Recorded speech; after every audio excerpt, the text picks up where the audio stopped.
Not only is America not a Christian nation, but according to this American lawyer and theologian, it's a demonic nation.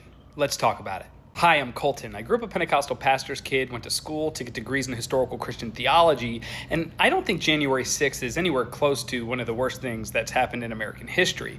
But it is a particularly good illustration of what this video is about. We saw an enraged mob of violent Christian nationalists carry American flags and Jesus Save banners into the Capitol during an attempted coup. And in the aftermath, I remember seeing one pastor say that this was a revival, not a riot.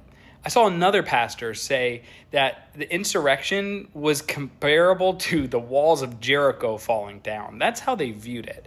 And more than a few Christians defended it as the hand of God moving through patriots. There was this guy named William Stringfellow who was a civil rights attorney, an activist, and a theologian who lived in Harlem during the 1960s.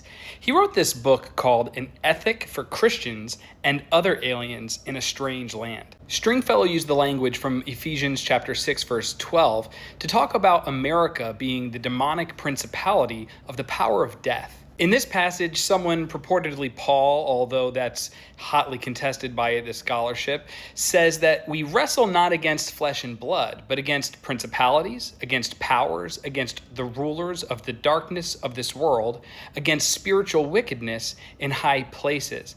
And in context, this is essentially naming the unseen forces that work through empires and institutions and ideologies. Not just like metaphors, but Stringfellow actually took this seriously.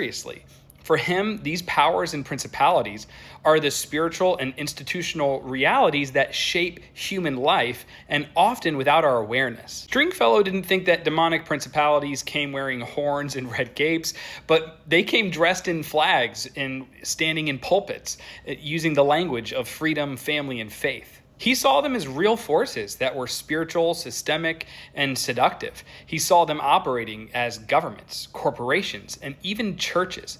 Really, any institution that takes on life of its own and demands allegiance, resists accountability, and functions to preserve its own survival at the expense of truth. Stringfellow said that these forces aren't always obviously evil, that they pretend to be good because they disguise themselves as righteous and they speak in the name of God while dealing in death.